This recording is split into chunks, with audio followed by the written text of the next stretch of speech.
if we just took a human approach, a humanistic maybe approach, even to say errors are common, mistakes are the norm, fear is no reason not to do it, because you might learn something. Hello, you are listening to the Late Bloomer Living podcast, and I'm Yvonne Marchese, your host. And today is the first podcast of this new year. I'm kind of excited, can you tell? I took a week off, and I am just raring to go, folks. Oh my goodness. Anyway, it's episode 31, and I'm talking today to Doris Fullgrabe. I love this conversation with Doris because she's someone who dives into new experiences with both feet, and she's got some great insights about it. First of all, she's a Myers-Briggs master practitioner and an accredited coach who worked for 10 years in leadership development and had a business preparing expatriate couples for their international assignments. Well, in her 40s, a move to New York for her husband's job left her on shaky ground.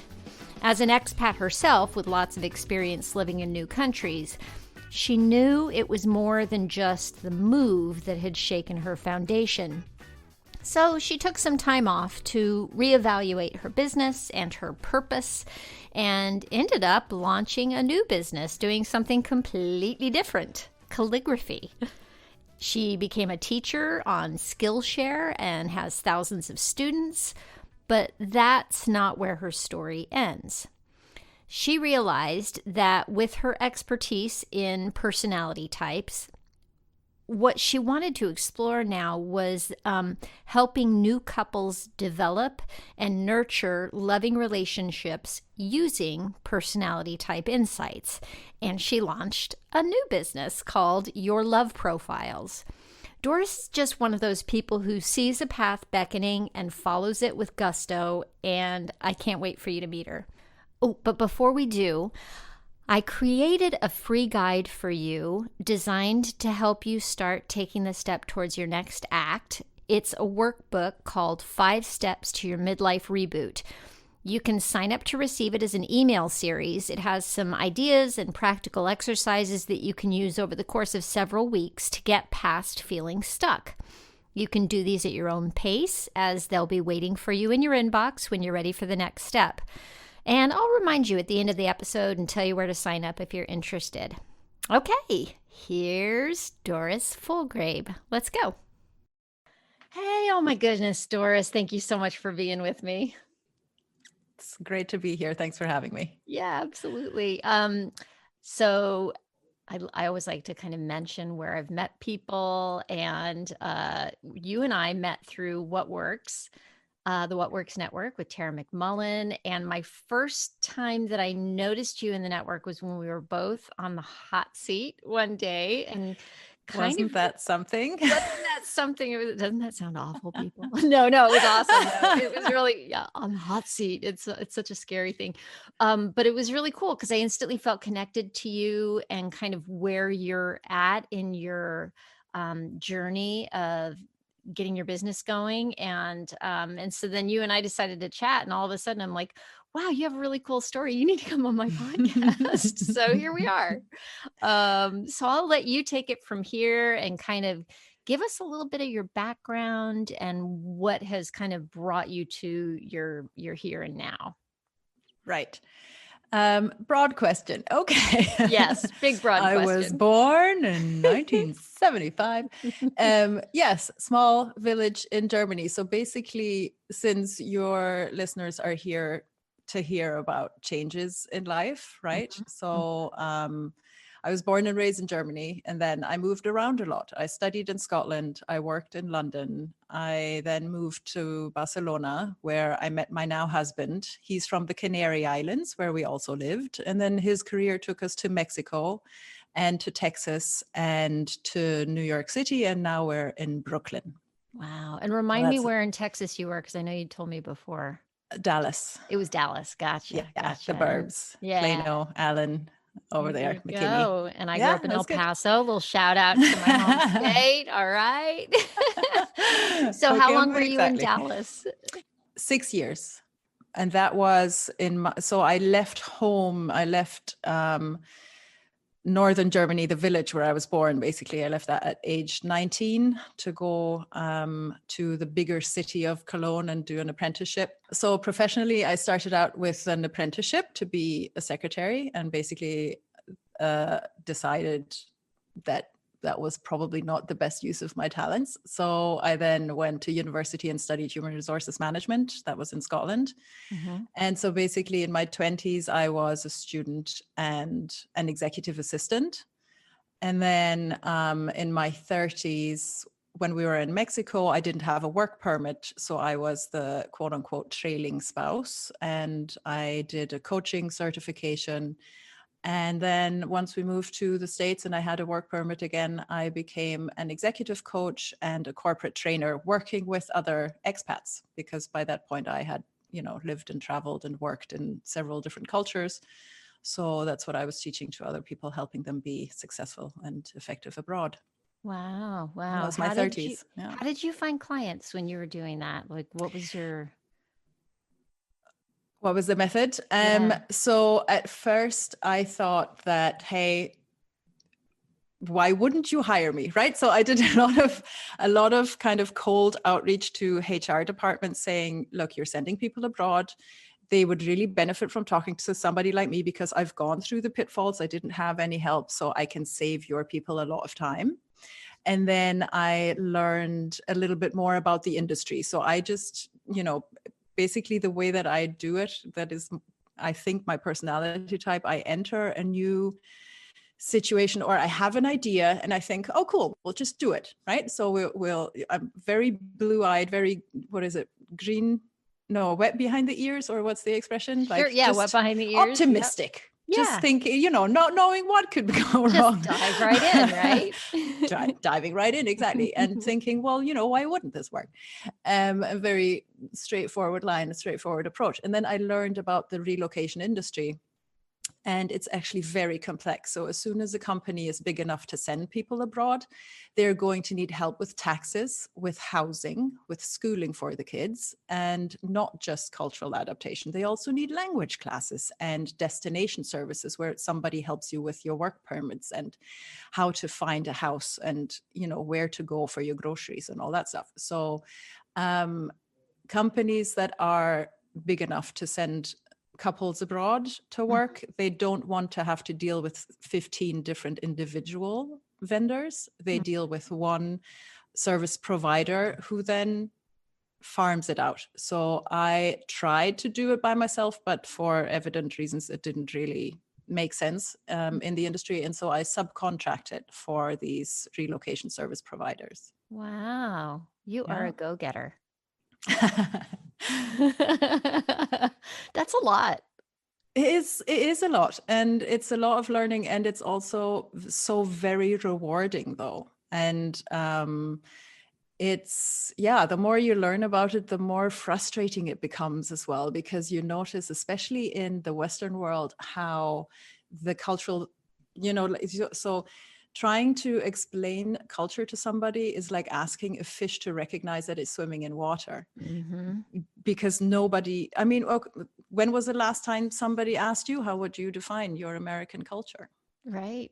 It's we don't usually think about it. And in the West, it's very much bottom line focused.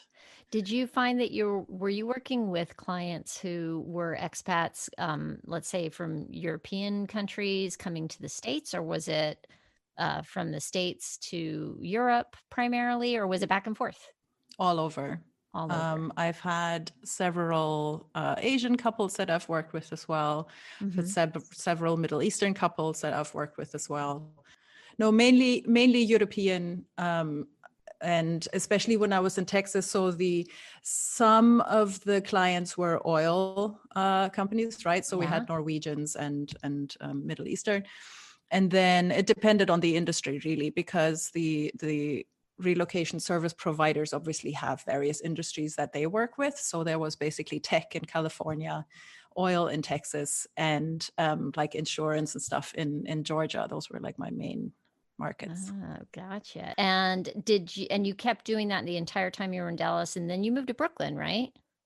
Yeah, I did that in Dallas. I also worked for Ericsson, a Swedish company, where I was hired to do the onboarding program. So for 2.5 years, every Monday, I would go and talk to the new hires and did the onboarding for them. Okay. And then, once we moved to Manhattan, I tried to relocate my coaching practice, because I also had, and I know this, several hats. People keep up. So I was subcontracting, I was in-house teaching, and I had my own clients. And then my husband's job basically took us from Texas to Manhattan. And I maintained my private clients and some of the subcontracting clients, because then they sent me to, New Jersey and Connecticut and places closer here. At some point, I know that you switched over to, you moved away from that practice and that business. I did. And I kind of wanted to see where that happened and how that happened for you. Right. So we moved to Manhattan in 2013. And for about a good year, I was still working as a subcontractor. I was working with expats and I had my own coaching clients. And Manhattan is a big city. It was a big change. So it's a much bigger pond as well. So trying to maintain my own practice was a lot harder than it was before. Despite, me coaching through Skype and everything as well. Like I had clients in Canada and that was all fine. But for some reason, Manhattan got to me, where the patients, I almost said, the clients that I was working with, it was a completely different breed. Like the New Yorker is a very different animal, quote unquote, from what I was used to in Texas. And let's not forget, I'm still European. So this whole American confidence thing is still something that I have to, breathe through. Yes. And as a Texan who moved to New York for a while, I totally get what you're saying. What I love New York. One of the reasons I chose to move to New York is because I love that energy and what that is. But yeah, it's a culture shock, right? The tone is very different. Yes. And that's the thing. So that's the other thing. You have subcultures within the same national culture. Obviously, every state is different. So yeah. So I began to have a very hard time. And there was one, client that just basically broke the straw that broke the camel's back, where I decided, you know what, I'm just going to step back from this corporate malarkey and I'm going to take a wee break. And that's what I did. And it coincided. So I turned 40 in 2015. And in hindsight, I think that may have had something to do with it, because for some reason, the zeros just make a difference, don't they? They do. Or they did for me anyway. And the thing is that I wasn't prepared for it though, because everybody told me when I turned 30, oh, this is going to be, 30 is a big one. And it's going to, that's going to be hard. And it wasn't. It was fine. So I wasn't prepared for 40 to hit me, because nobody had talked to me about 40. And but hit me, it did. And so there we were. And I was in a situation where the work was more difficult. I had a couple of friends in the city, but I found it very unwelcoming and so competitive and so superficial and so not aligned with my own values, cultural and personality type wise, that I just had a very hard time to find my feet. And again, this also came, after having moved from Germany to Scotland to England to Catalonia to the Canary Islands. So it's not like I hadn't moved before. Right. I speak the language. I look like people around me. It wasn't new, but a few things came together that really hit me over the head with a concrete pole. And then I had to take a break. Yeah. So where did that go from there for you? Well, I reached out for help, and I did 6 months of cognitive behavioral therapy to work through some things that were, blocking and limiting beliefs that weren't helping me adapt. And then during that time, I took up lettering and calligraphy and started feeling these moments of Zen. And because I was never really a meditation person, I tried yoga, but me. At that time, for around the 40th birthday, I decided, you know what, maybe it's time for a change. And at this point, I think it's only fair to acknowledge what a position of privilege I'm in, right? To say that I even could change, that I even could take that sabbatical, and with the support of my loving husband, who didn't, want to see me unhappy. And he said, so let's focus on your mental health for a while. And that's what we did. And I'm very grateful that I was able to do that. And doing the lettering and the calligraphy and using my hands to just make stuff and have something tangible, because that's the other thing, talking about culture and coaching, unless it's difficult to put a tangible transformation, to feel like you've accomplished something. And that is something that my personality type is driven to do. I like to tick things off a list. I'd like to feel like I have done something. And clients aren't always able to super articulate what you do for them until years later. So there may be an in the moment aha where their eyes light up when they realize, oh yeah, wow, that's me. And you've helped me do something. But it's, it's a moment and then it's gone. And then you write something on a piece of paper and you put it on the frame and have it on your wall, and it's a reminder. Do you know what I mean? So at the time I needed something that felt a little more tangible. And I decided that that's what I wanted my business to be. And so I found a co-working space, like you said, the group of people. I have extroversion preferences. It's all about, outside validation and also outside interaction for me. So I found this co-working space in Brooklyn, where I commuted from Manhattan for about 10 months or so until I made my husband move over here. And then Brooklyn is where I found my people. Interesting. And Manhattan, so just hopping across from me. Manhattan to Brooklyn did that made for you. A huge difference. Oh my God. Absolutely. Because I had never wanted to live in New York. I had visited New York and decided this is not for me. I mean, and when I say visit New York, I say visit my friends in Manhattan, and we stayed in these beautiful places because, they're very, well off people as well, or were at the time, and now they've moved away. Anyway, I stayed in not even any rough neighborhoods or whatever. I saw the nice sides of New York and didn't like them. So to live in the middle of Manhattan, we were in, we started on 59th and 9th, if that means anything to people who are listening who are not from New York. This is the southwest corner of Central Park. So Columbus it's Circle, beautiful. It's a great neighborhood. Nice backyard to have, and then we moved down to 38th and 9th, which is Hell's Kitchen, which at the time was already, gentrified, and all the gay bars, all the gay discos, beautiful restaurants, nice places to go out. And but it was too much for me, too much of a hustle and bustle, too many people. Too frenetic. Oh my gosh. Yeah. And I'm someone who walks really fast all the time as well. So there was not a problem there, but it's just too much for me. Yeah. And Brooklyn was, I can see the sky again. Yeah. I can collaborate with people. We have a room where we sit and we work together, and then we go out in the kitchen, and there's always someone to have a chat with over a cup of tea. Yeah. There are dogs on the sidewalk. There are, mothers pushing prams. It has a much more communal feel. And I like the proximity to a city, but I don't like to be in the city. And those are all things that I've learned, having lived in all the places. Right? It's one of the benefits of aging is you get to know those things about yourself. Yeah. And those are, so hindsight is your friend, right? I wish many times, I wish that I had all this knowledge while in the messy middle, but hindsight definitely helps. And I'm also a big proponent of self-awareness. It's a beautiful thing, and a little goes a long way.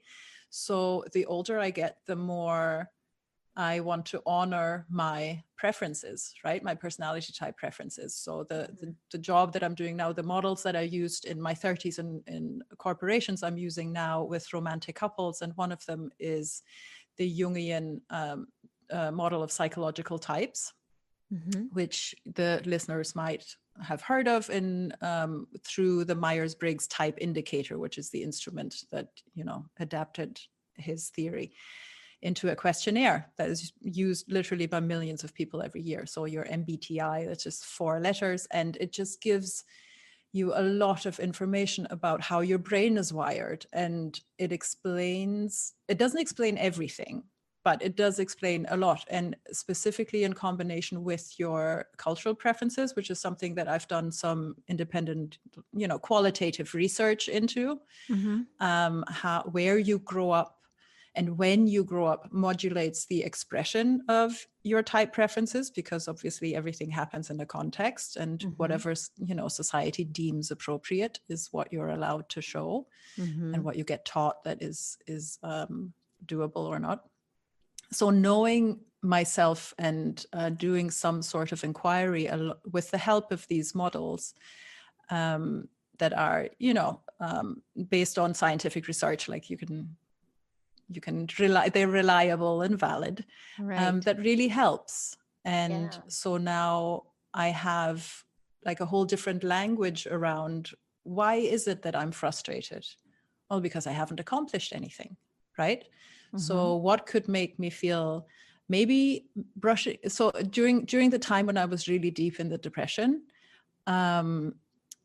brushing my teeth counted as an accomplishment, right? Those kinds of things. So self-awareness is really helpful, and knowing that I don't do well in big cities, and knowing that having the confirmation from my husband that it's okay to put my mental health first and really take care of myself, that was really, really helpful as well. Yeah, it's amazing when you can tap into that kind of support from somebody who's so intrinsically part of your life. Yeah, that's such a blessing. Yeah. When you stepped away from the coaching and you started doing the calligraphy to kind of give yourself kind of part of your self-care, right, journey. Yeah. And then that started to become a business for you? Yes, it did. Again, completely new, completely different. I didn't know what I didn't know. So I just went in, fully wide-eyed, bushy-tailed going, hey, this is fun. And looking back at my previous pieces, oh my God, I was so bad. But I was having a good time. And then I learned, and I went back into this beginner's mindset, and there wasn't any ego attached to it because it was so different from what I was doing. It was just something brand new to do that I had fun doing. And eventually people were commenting on it and saying, oh, hey, you've improved. That's good. And then some people in the co-working space started hiring me for some of their projects, which was nice, a good validation. And that gave me some more confidence, because obviously, I'm like everyone else. I'm also scrolling on Instagram and comparing myself negatively to people who've been doing it for 20 years.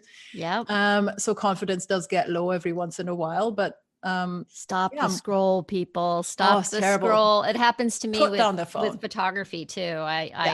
I get in and I see some, there's so many good photographers out in the world, and I go and look at their work and I'm like, what am I even doing? Like, exactly. I'm so average. You start to just that voice. Yeah. Awful.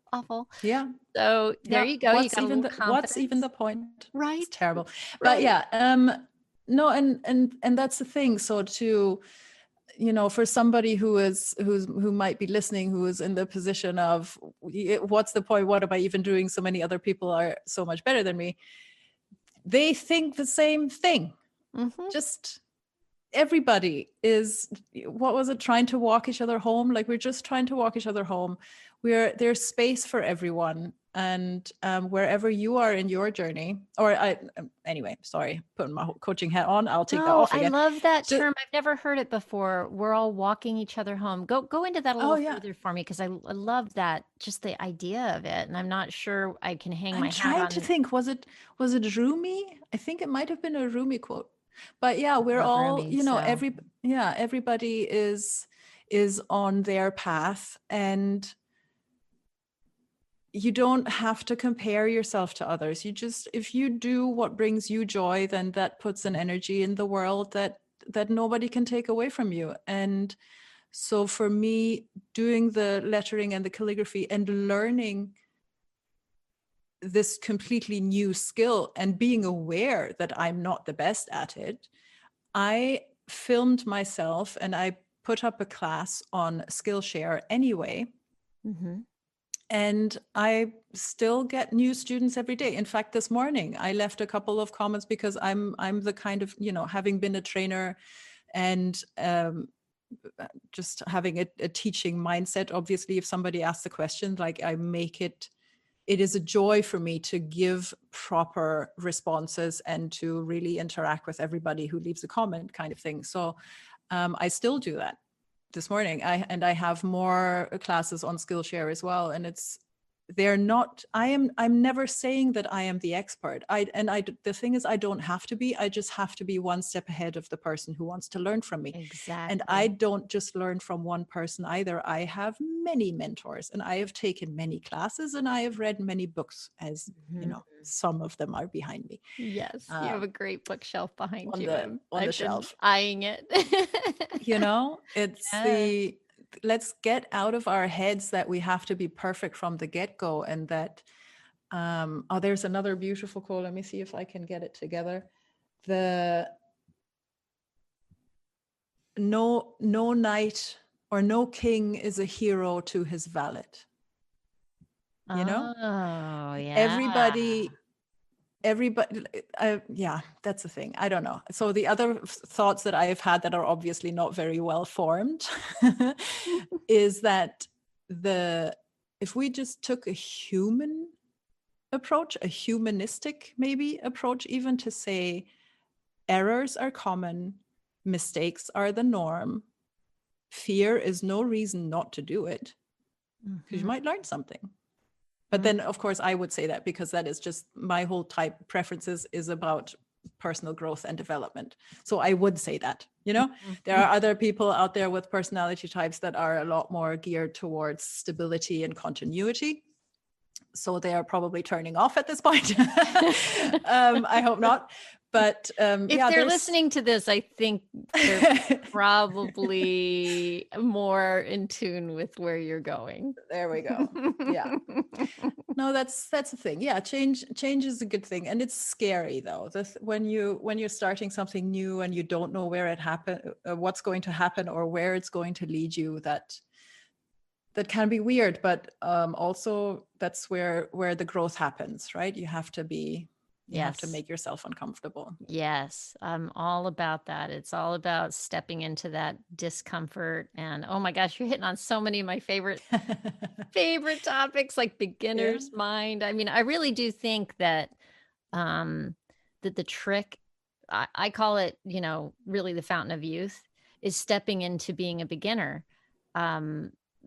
Because we did that all the time when we were young. It was just part of being young. You're just always a beginner at something. And I think that, if we could step into that, as much as we can make ourselves do that, it's going to give you energy for along your journey. It's like, step in and be afraid and do it anyway. And get in there and accept that you don't know everything all at once, and it's okay that you don't know everything all at once. It's part of it, Yeah. So. What really helped me as well is, again, the hindsight thing and the looking back, because I get that it can be difficult when you're in it, the day-to-day, when you're just trying to get your bills paid or your kids off to school, and you haven't slept well and the coffee hasn't kicked in or whatever. Obviously there are times that are trying, but if you're able to take a step back and look at overarching themes. Like I said, so in my 20s, I think I've lived in I don't know, 10, 12 different places, even moving within cities and stuff. And it can be difficult or not easily apparent what your purpose is, right? Because that's, I think in my late 20s, early 30s, actually my late 20s, I said, you know what, I'm gonna play around until I'm 30, and then I'll get serious, right? So I gave myself my 20s to just, because I think that's what you're supposed to do. If you're looking at the whole span of your life, and we talked about this a little bit before, you're not supposed to have it all figured out. So for me, in terms of figuring out what is my purpose, like all these big questions, I like the big questions, but I also get easily lost in the ether then and completely lose, my grip on reality. So that's where I like the models to come in to give me some sort of boundaries. I respond very well to boundaries. I am German after all. I think in terms of, because I know people are asking that, right? I know, or at least I was asking that myself. Like, if I'm not supposed to be a secretary, what am I supposed to do? Okay, coaching's great. I like communication. I like people. Coaching seems like a good way to go. And then I did that, and I hit my 40s and hit that depression. It was like, well, maybe I'm not the right person, because people actually sometimes piss me off.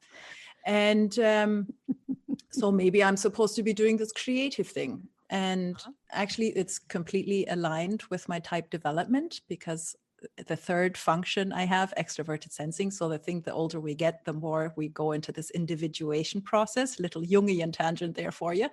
The older we get, the more whole our system wants to become. So we actively seek out experiences that we've haven't had before, so that our brain can do these other things. Right?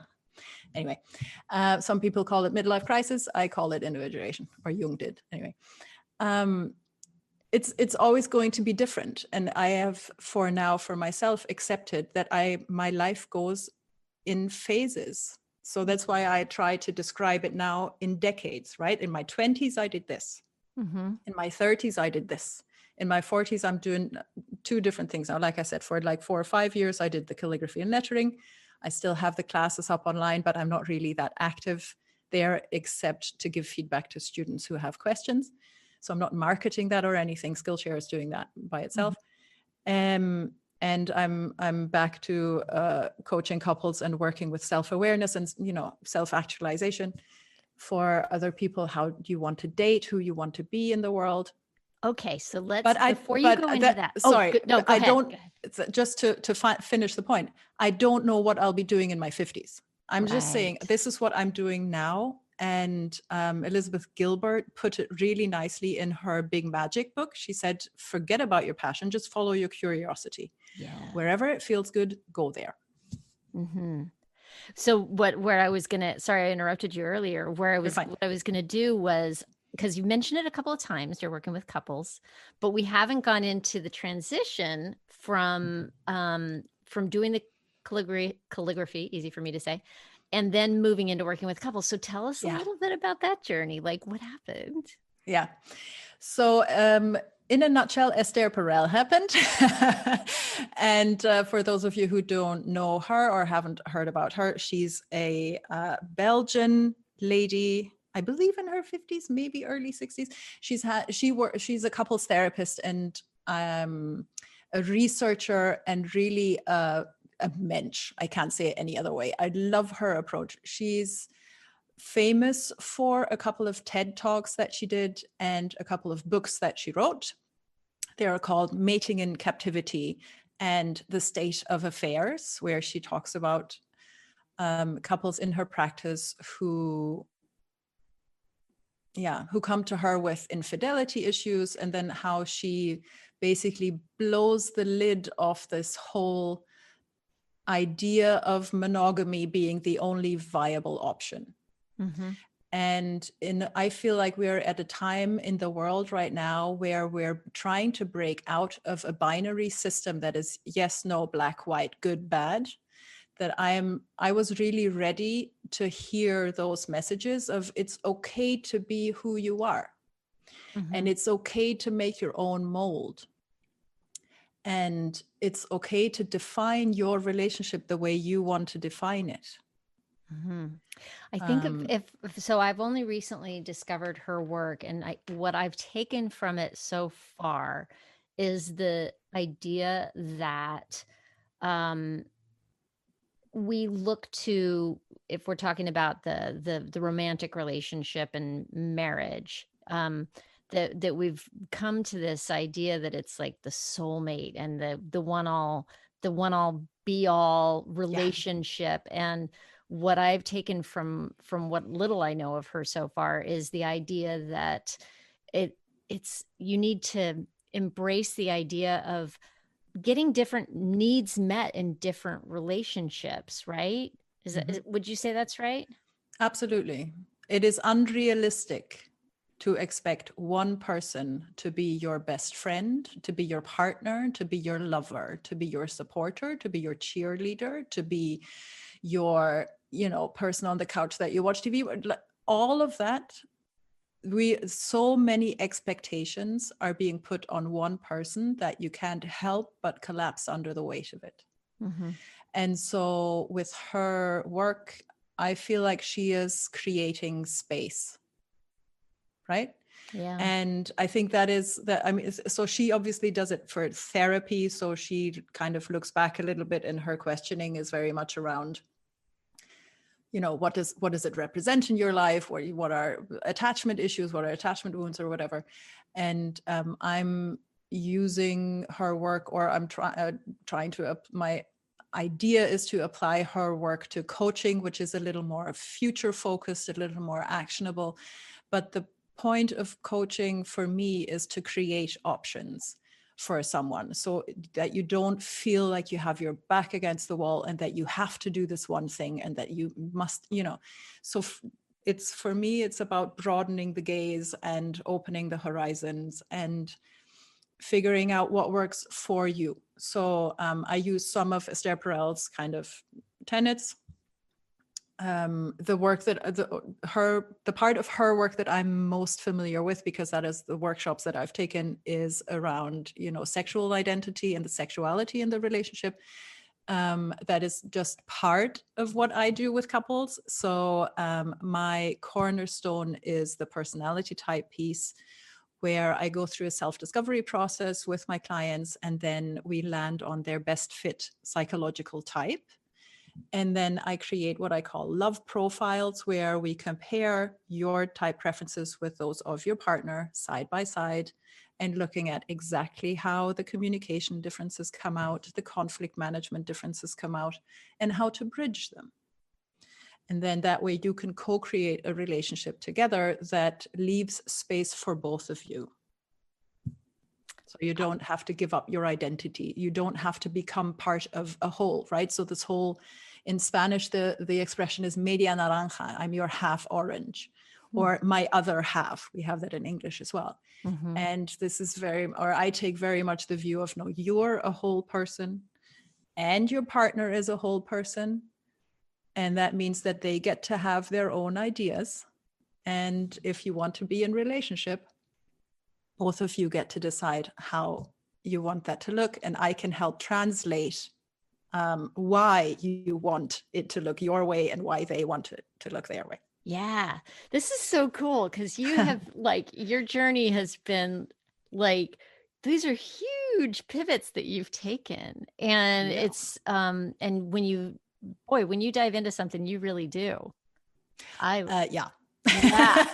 I love it. I love it.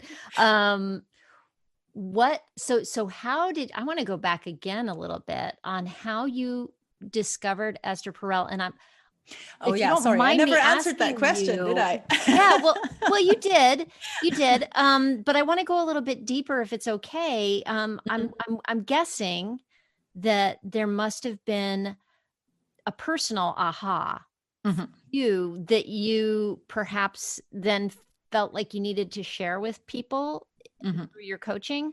Right. That's kind of what happened for me personally. A few years ago, for me, it was Mel Robbins, and I was in a low point, energetically. And my 40s were tough. I was just talking to my husband about this, and I'm looking back and I'm like, I feel so much freaking better now than I did pretty much through the decade of my 40s. And as I was 47, 48, and I knew I was getting closer to that zero, I was like, I don't think I felt like I was heading to a crisis, but I had an awareness that 5-0 was coming, and I didn't want to continue to feel the way I was feeling. And for me, I found Mel Robbins, and her book, The 5-Second Rule, for me was a game changer and led me down a whole series of personal transformations and finding other people and other coaches and other self-help type stuff. And it created such a change in me that I started to get really excited about my next 30 years ahead of me. And that's what led me to the idea of the podcast and wanting to share this idea with other people. So that, because I thought, well, if anybody's feeling like I was feeling, I would love to kind of give them, the way to the next phase, Yeah. So is that similar to what happened for you? So first of all, I thank you for sharing that. Thank you for offering this podcast to everyone, because seriously, you're not alone. I think people, I'm even going to go ahead and say probably women our age really feel that, because we're at such a unique point again in time where it's okay to be who we are. We're getting more and more messages, and we need still though the encouragement, because the patriarchy is so intrinsic and involved and embedded, so that we can't be what we can't see. And you are showing up as somebody who says, hey, it can be done, and you're encouraging others. So just thank you, pat yourself very on the kind. back for that. Very good. Yes, and to now finally answer your question. The time that I spent working in calligraphy, I had clients, I did wedding invitations, I helped with a couple of websites and logos, and it's beautiful and very much fun. And throughout those 4 years, people kept talking to me about type. People kept talking to me about their relationships.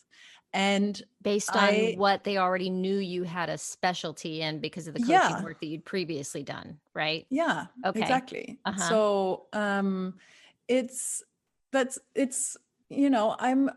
the quintessential people person. I love people. I love understanding people. I love talking with people. And as soon as I say I'm an MBTI master practitioner, the questions come out. And, a lot of skepticism comes out also, and I welcome it, and it's great.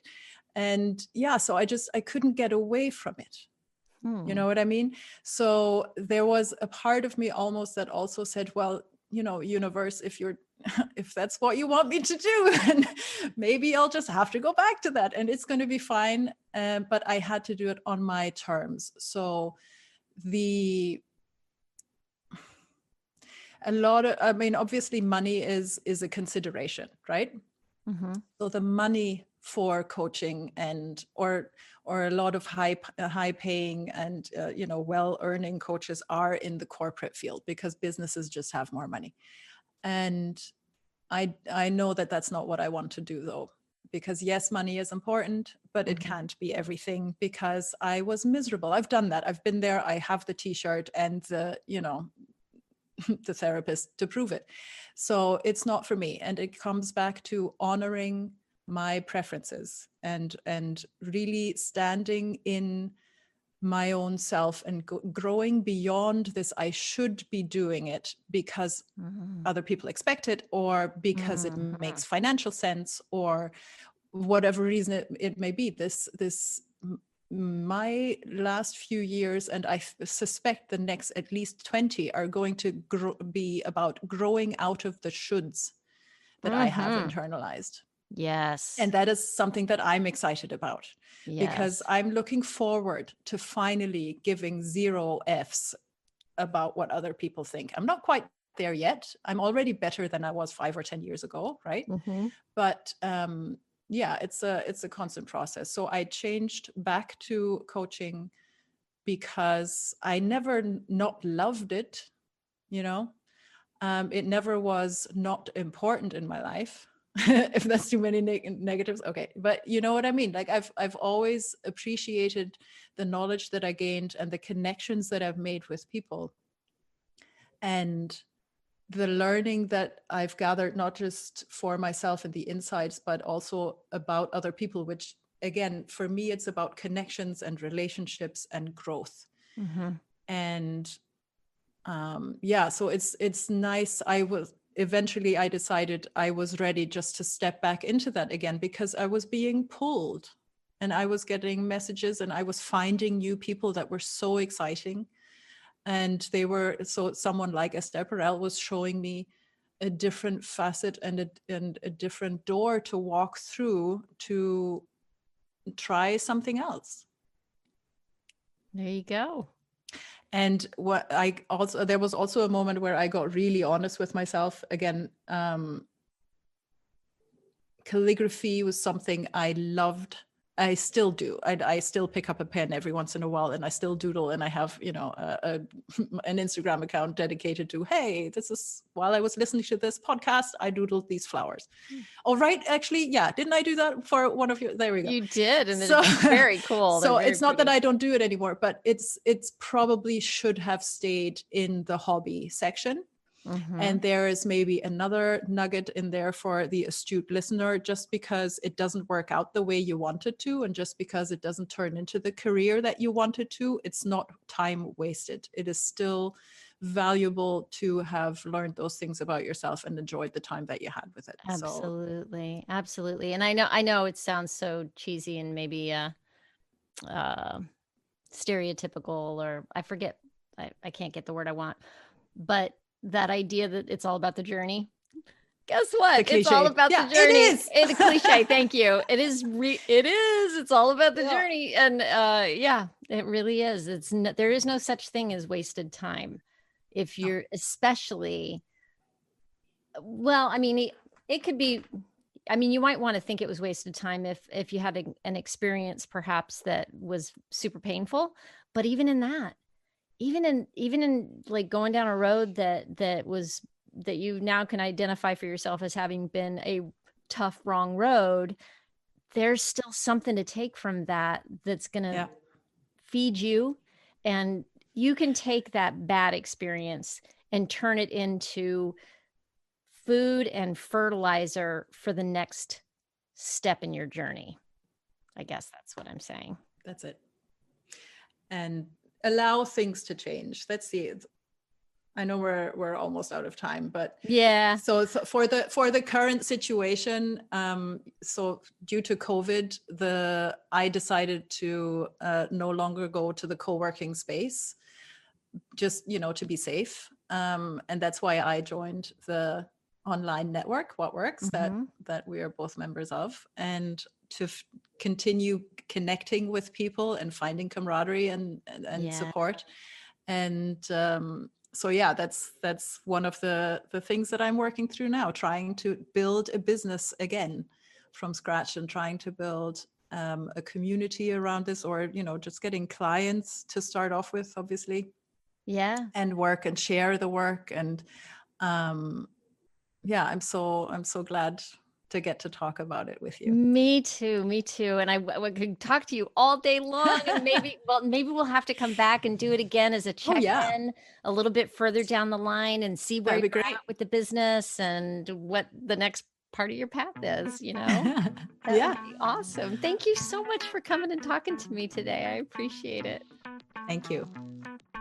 Well, there you have it. If you want to schedule a free consultation with Doris or join her 30-day self-love challenge for busy people, I'll have that information for you in the show notes. Just go to latebloomerliving.com/podcast and click on the show notes for episode 31. While you're there, you can also find a link to the sign-up sheet for your free guide, The 5 Steps to Your Midlife Reboot. thank you so much for listening. And hey, if you got something out of this today and it makes you think of someone you know who might need an inspiring story, can you please take a minute to share this with them? I'd really appreciate your help in spreading the news. I hope you have a fantastic week. Stay safe and well. Talk soon.